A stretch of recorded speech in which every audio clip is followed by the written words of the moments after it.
Bonjour chers téléspectateurs et téléspectatrices, bienvenue dans votre émission Mon Parcours. Comme vous les connaissez tous, Mon Parcours est une émission qui reçoit pour vous différentes personnalités. Aujourd'hui, on va recevoir pour vous une personne bien avec qui on va passer ces quelques minutes dans cette émission Mon Parcours qui vous sera bientôt présentée. Nous commençons par remercier les autorités de Molière Télévision qui ont renouvelé leur conscience en ma personne afin de vous présenter votre émission. Nous remercions les Big Boss, M. Jérémy Mbanimba. Nous remercions notre DGA, M. Jérémy Kawel. Nous remercions notre superviseur, M. Chris Mabi. Nous remercions notre directeur de programme, M. Jean-Paul Mougalou. Nous remercions notre directeur technique, M. Emani Kabou. Nous remercions toute l'équipe de Mon Parcours, Mme Gisèle Kabongo. Nous vous remercions, vous, chers téléspectateurs, parce que nous savons que sans vous, nous ne sommes rien. Et là, nous commençons. Bonjour, monsieur. Bonjour, madame. Oui, honorable, moi je vous connais bien, mais certaines personnes aussi vous connaissent et les autres ne vous connaissent pas. Ça sera pour la première fois de vous découvrir. Si vous pouvez vous présenter. Oui, moi je me nomme M.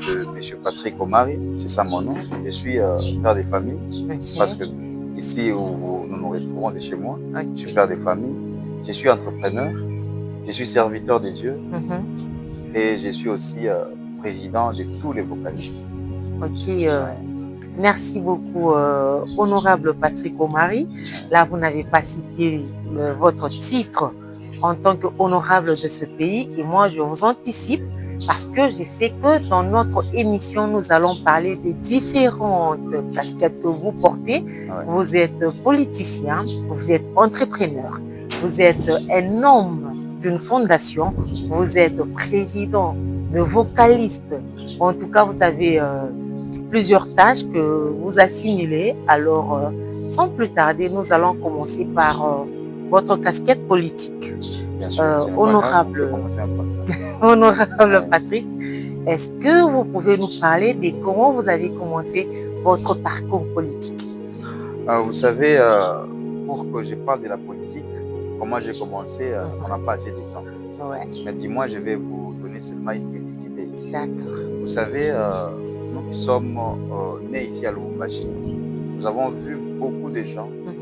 Nous avons passé plusieurs étapes, bien sûr bousculées par la politique.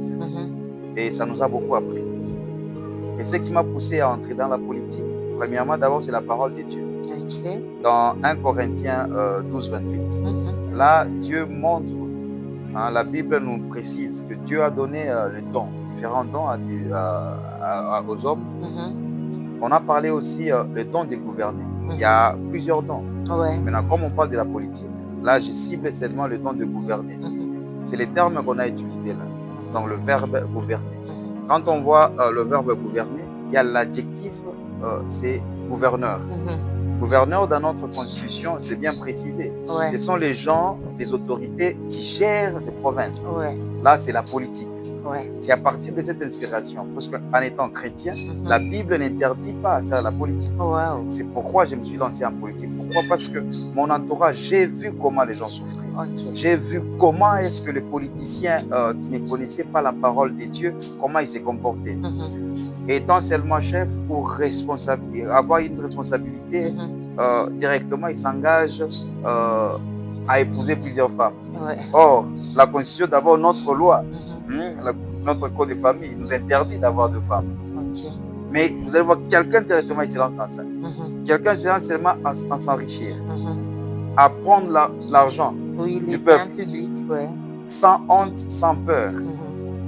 C'est pourquoi je me suis dit, non, notre pays nécessite d'avoir des hommes comme nous, okay. À gérer la chose publique. En tout cas, merci beaucoup, monsieur Omari, parce que c'est ce qui me flatte. Je dirais que votre engagement politique est basé sur la parole de Dieu. D'autant plus que les autres commencent par dire que moi, c'est parce que je voyais, c'est parce que quelqu'un m'a inspiré, c'est parce que... Mais par contre, avec vous, c'est la différence. C'est la parole de Dieu qui vous a inspiré à entrer dans la politique. Monsieur Omari, comment vous évoluez dans la politique? Dans la politique, vous savez, il y a trop de flatteurs. Ouais. Il y a trop de menteurs. Comme la parole de Dieu nous dit, l'homme du bien a déjà disparu. Wow. Ça, c'est Michée 7:12. On dit que la parole de Dieu nous dit, même tel que nous sommes là, vous ne savez pas ce qui se cache dans mon cœur. Oui, effectivement. Vous pouvez vous retrouver avec des gens qui vous haïssent à fond, Ouais. mais ils vous montrent les dents. Ouais. Et demain, ils vont vous tuer. Oui, ils vont vous poignarder par le dos. Effectivement. C'est pourquoi avec la politique, la seule chose, et la maîtrise, d'ailleurs, je m'inscris pour donner une sagesse à d'autres politiciens. Okay. Si vous êtes sur des plateaux de télévision, ne citez jamais les noms des gens pour s'éviter des problèmes. Ouais. Vu la conjoncture actuelle, pose problème. Faites votre politique, ayez votre tendance politique, acceptez le bien. S'il y a le mauvaise chose, vous devez les dénoncer. Ouais. Et si le monde ne vous comprend pas, taisez-vous. La parole dit, avant la bouche qui parle trop, ne tarde pas de pécher. Effectivement, c'est ça. Oui, Monsieur Omari, là vous nous avez parlé de votre parcours politique brièvement, mais avant d'entamer autre chose, je voulais d'abord savoir quelles sont les difficultés que vous avez rencontrées dans votre parcours politique, parce que nous savons que dans notre pays, la politique n'est pas facile. Mais vous, en tant qu'homme de Dieu, en tant que politicien, vous voulez gérer la province comme étant chrétien, et il y a d'autres qui gèrent la province, comme vous l'avez dit tantôt, avec des inspirations personnelles. Quelles sont les difficultés que vous avez rencontrées dans tout ça? Nous avons eu à rencontrer l'injustice d'abord. Je vais vous parler des élections. Ouais. Même la CENI a eu à publier un désordre orchestré. Il y a eu des gens qui se sont permis d'avoir des machines à voter. Oh. Comment est-ce que la CENI, qui détenait toutes les machines à voter de la République, et que les individus se sont retrouvés avec des machines à voter? C'est-à-dire il y a eu des ordres. Ouais. C'est ce que nous avons eu à constater. Il y a eu des gens qui se sont votés, et la population a eu à voter certaines personnes. Et aujourd'hui, ces gens-là ne se retrouvent pas à l'hémicycle. Okay. Comme mon cas, par exemple.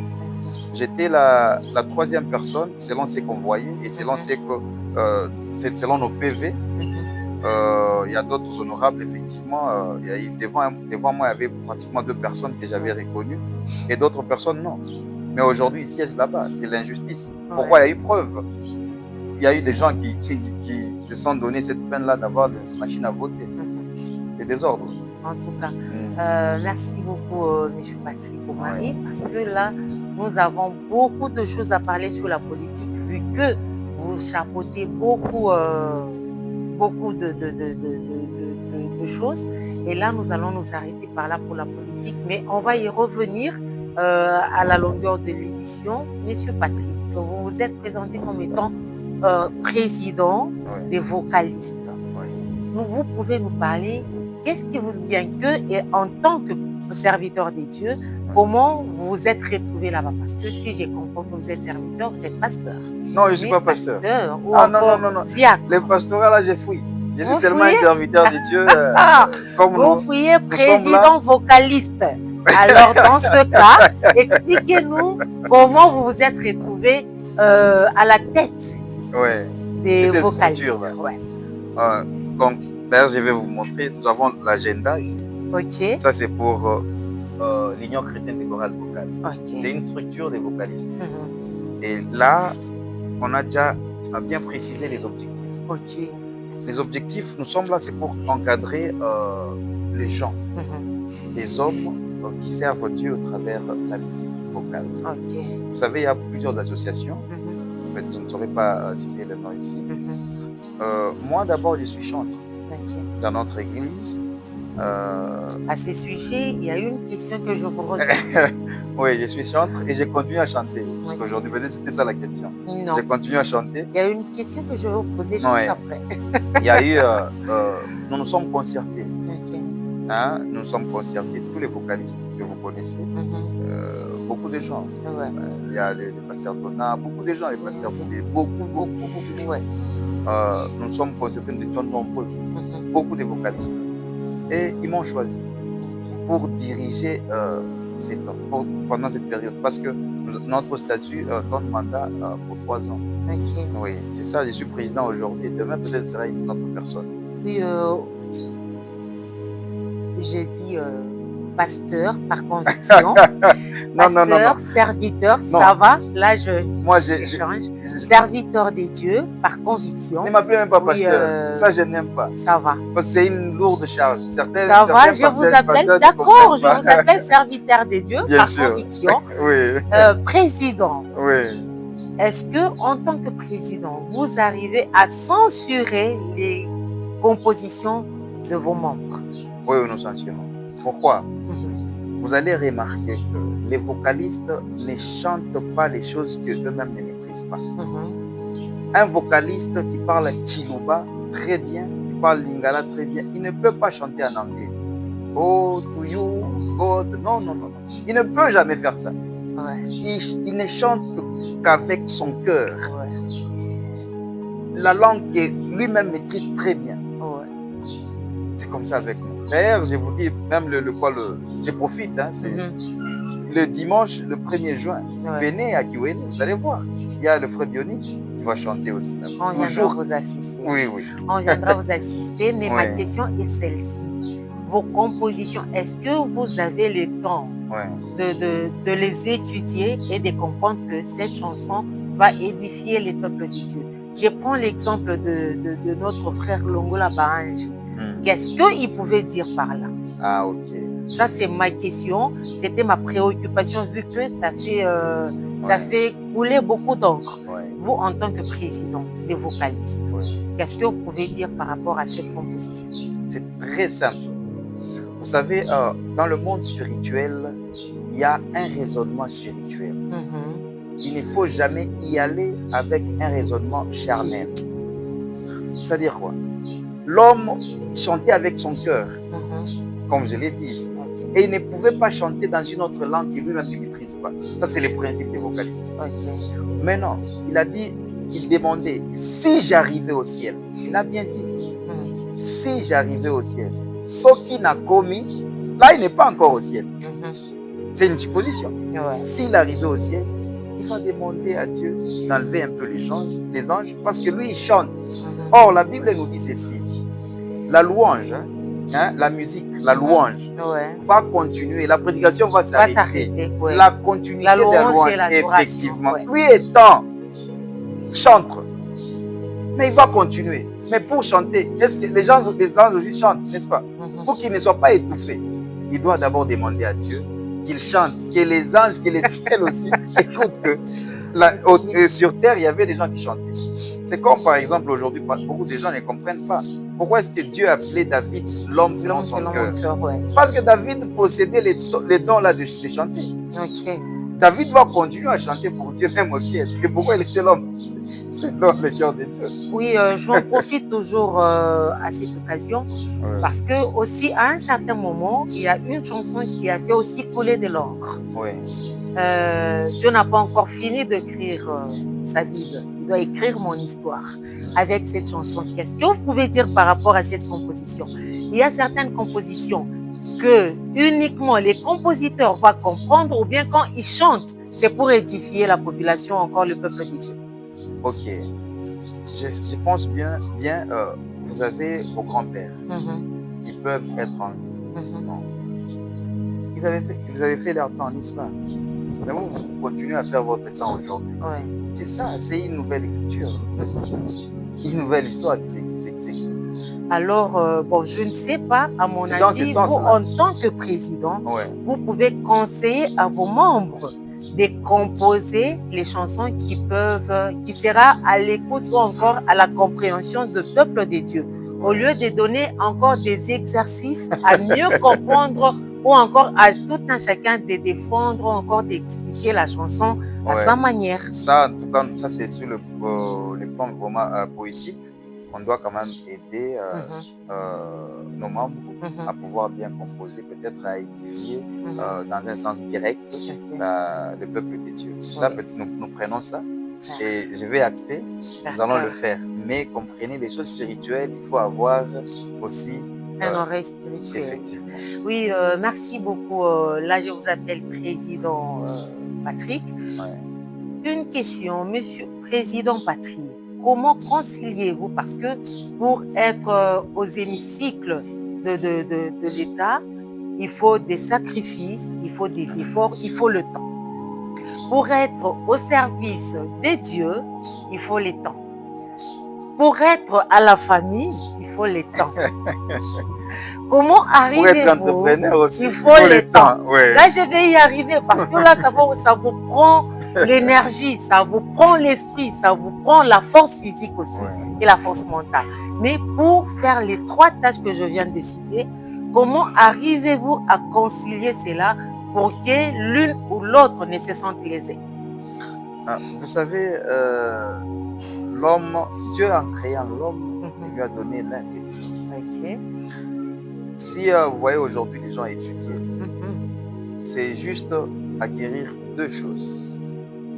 La méthode et les techniques d'exécuter quelque chose. Wow. C'est-à-dire quoi? Dans les études, il n'y a pas autre chose à part les 2. C'est-à-dire, vous connaissant, vous devez élaborer. Il y a même Maslow, je pense, il a parlé de la hiérarchisation. Vous comprenez? Ouais.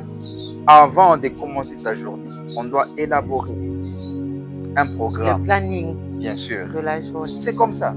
C'est comme je sais que chaque mardi, je dois aller à la fondation. Mardi et vendredi. Okay. Je sais que chaque mercredi, lundi, mercredi et samedi, je dois être à la répétition. Okay. Et chaque dimanche, c'est la dîme des temps que je donne à mon Dieu. Okay. Même si vous m'appelez il y a 40 millions, non, je ferai peut-être semblant, je vais vous dire non, je peux même envoyer quelqu'un d'autre. Je me concentre. Le dimanche, c'est la dîme des temps que je donne à Dieu. Et le reste des heures que nous avons en semaine, mais c'est pour les affaires et autre chose. S'il y a par exemple des questions politiques, on s'intéresse à ça. S'il y a des réunions, par exemple, à notre siège, nous sommes là. C'est comme ça. Il faut avoir un programme. Merci beaucoup, M. Patrick. Merci. En tant qu'entrepreneur, qu'est-ce que vous pouvez nous dire et comment vous avez commencé? Parce que nous savons que tout jeune commence par les études, il termine et là, je ne sais pas. Vous avez embrassé directement l'ambiance entrepreneuriale ou bien vous avez commencé par quelque chose pour en arriver à être entrepreneur? Non. Toute chose commence par un début. Étant jeune, même les jeunes qui nous suivent, il ne faut pas commencer d'emblée comme ça, vous n'aurez pas tout. Il faut commencer par un début.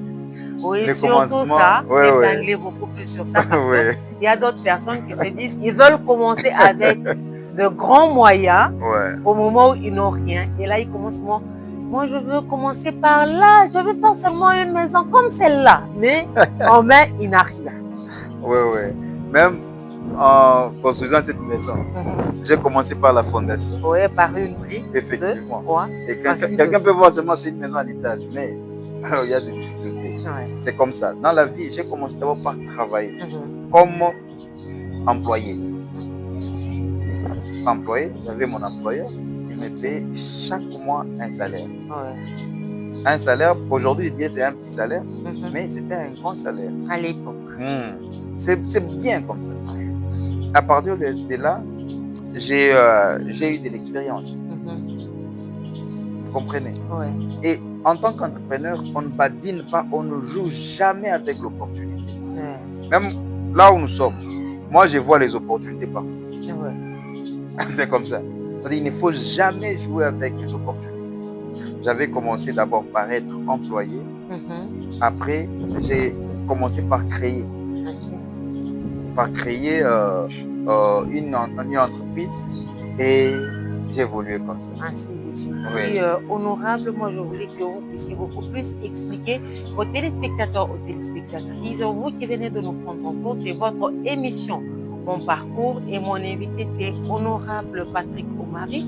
C'est avec lui qu'on est en train de changer sur son parcours. Et là, il nous a parlé en tant que serviteur des dieux, comme président de Vocaliste.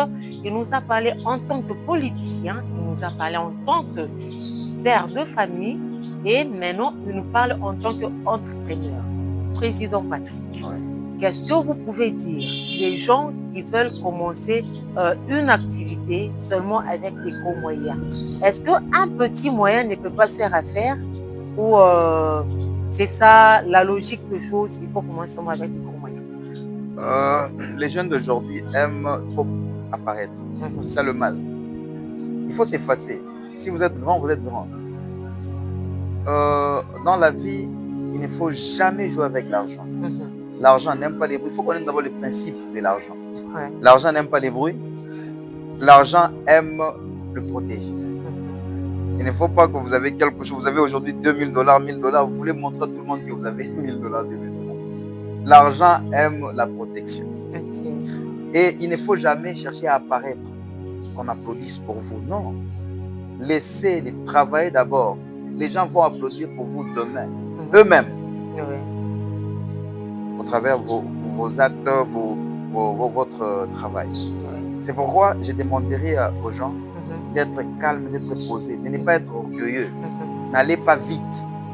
Si vous avez par exemple $100, il y a plusieurs moyens de faire de l'argent. Vous pouvez acheter seulement le pain. Parce que le pain, ça fait partie aussi des besoins physiologiques. Parce que les gens aiment manger tous les jours. Quotidien. C'est quotidien, bien sûr. Vous pouvez acheter le pain de $100, des petits sachets. Seulement avec $100. Et vous distribuez. Et seulement le courage, vous distribuez dans votre quartier. Vous distribuez dans des maisons différentes. Et le soir, vous y passez pour récupérer de l'argent. Vous voyez ce que ça va donner? C'est déjà quelque chose. Mais quand quelqu'un il se retrouve, il n'a rien, il commence à se cacher. Il a honte, c'est déjà un problème. Moi, j'ai eu à creuser des tranchées de la régie des eaux. Vous voyez, comment on appelle ça? Boulevard Katouba? Non, pas Boulevard Katouba. Chaussée de Kassenga. Aujourd'hui, c'est Félix Tshisekedi. Oui, je vois. Chaussée de Kassenga. Nous, on a eu à creuser des tranchées des tuyaux à l'époque. Et là, on nous payait, je pense, c'est 23 000 francs. Vous voyez, non? Je prends la pioche. Mais aujourd'hui, c'est qu'on appelle Kazingou. Regardez, moi, je suis encore jeune, non? J'ai moins de 50 ans. Ça se voit. Donc, j'ai eu à travailler. La honte, non? Quand tu creuses là-bas, on te voit. Vous voyez ce que ça donne? Mais aujourd'hui, vous aviez une vision. Mais c'est ça. Un objectif à atteindre. Effectivement. Et nous devons nous effacer d'abord, mettons le travail et accepter ce que nous avons. Oui, Monsieur Patrick, est-ce que ça vous arrive d'organiser des conférences pour enseigner l'entrepreneuriat? Oui, bon, j'ai envie de faire ça. Je le faisais avant, mais tellement je suis trop pris ces derniers temps, ça me perturbe un peu. Vous ne pensez pas que votre savoir-faire pourra aider les autres? Parce que je sais qu'aujourd'hui, il y a beaucoup de gens qui vont nous suivre via aux réseaux sociaux, via aux chaînes de télévision, mais aussi des échanges physiques pourront faire affaire pour aider certains jeunes à bien se tailler dans la vie, à bien se tailler dans l'entrepreneuriat. Oui, beaucoup de jeunes aiment la théorie. C'est comme à l'époque, l'anglais nous aidait beaucoup. On pouvait aller peut-être en Amérique, tout ça, parce qu'à l'époque, c'est l'Amérique qui était la puissance économique. Aujourd'hui, c'est la Chine. Je vais demander encore à des jeunes d'étudier les mandarins. Le mandarin, c'est... Moi-même, là, je parle le mandarin. Oui. Les oui, bien sûr. Ce n'est pas i-han, c'est ni-ha. En tout cas, je parle le mandarin. Bonne chose. Je donne aussi cours de cette langue. Oui. Et je continue aussi à étudier cette langue. C'est-à-dire, il faut d'abord commencer par là. Aujourd'hui, l'économie mondiale est gérée par la Chine. Il faut avoir une vision. D'étudier seulement le mot-clé, juste pour faire passer le message. Verbe être, verbe avoir, en chinois, prendre des petits mots là. Et là, ça va vous ouvrir encore des opportunités. Parce qu'il y a beaucoup d'entreprises chinoises qui cherchent des interprètes aujourd'hui. Un interprète ne peut pas avoir moins de $700. C'est au-delà. C'est déjà quelque chose. Ouais. Si par exemple, je donnais un exemple, d'avoir, vous avez 100 dollars pour acheter des pains. Les motards ici, c'est déjà une petite entreprise, non? Ouais. Si on vous versait par jour, c'est, je ne sais pas moi, c'est 20 000, c'est combien ils versent? C'est déjà quelque chose. Si vous avez 700 dollars, vous voyez ce que ça fait. Ouais. Vous pouvez vous acheter autant de motos en semaine Ouais. et pendant une année. Ouais. Si c'est comme ça. Donc, il faut voir d'abord loin l'éducation, être instruit et par après entrer dans l'entrepreneuriat. Éviter trop de théorie. Il faut être pratique, le pragmatisme Ouais. dans l'exécution. Il ne faut pas être paresseux. Même moi, je me réveille tous les jours à 6 heures.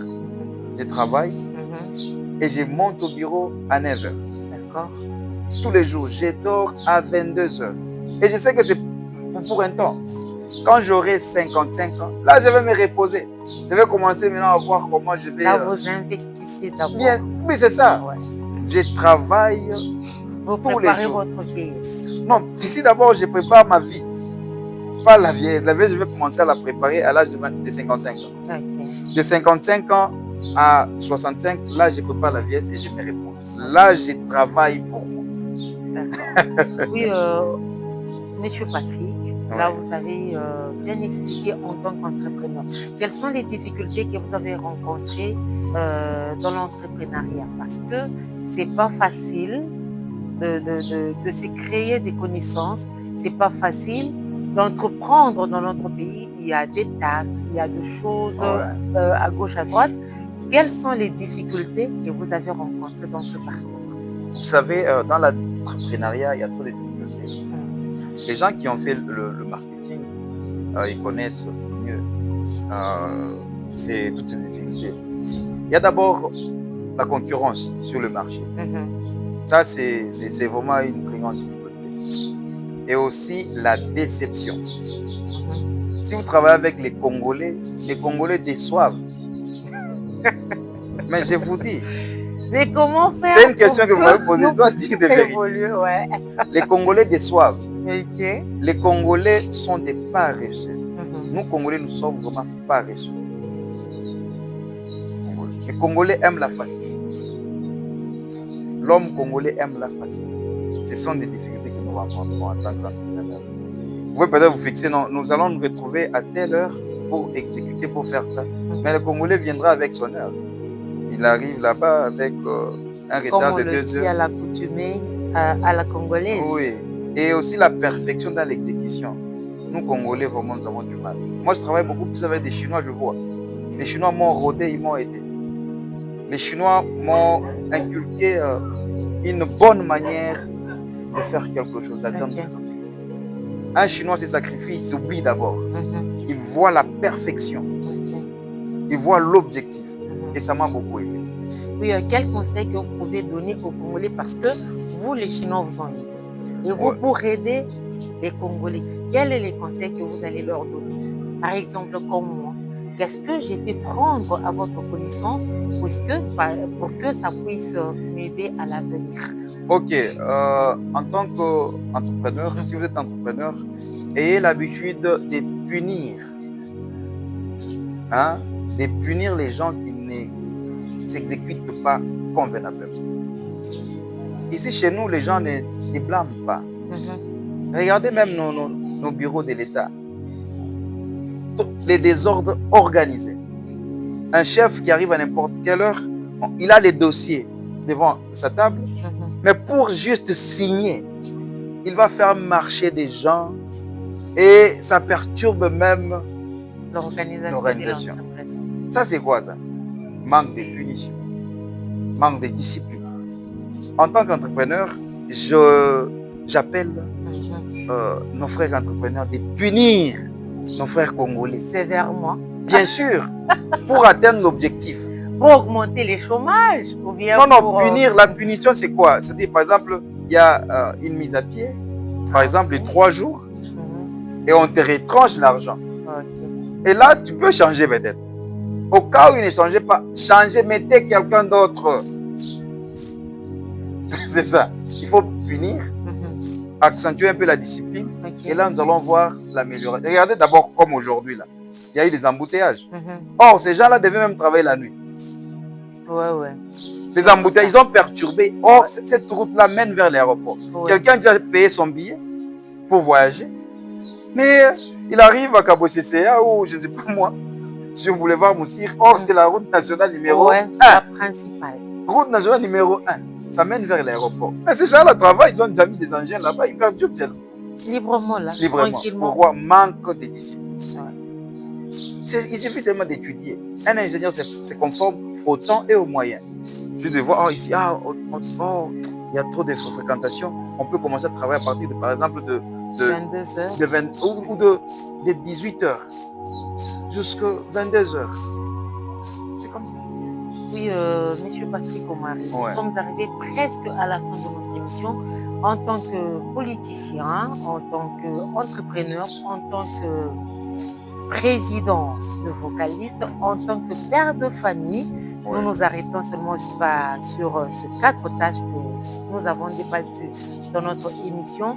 Quel est le message que vous pouvez donner aux téléspectateurs et téléspectatrices? Parce que vous êtes une personne normale.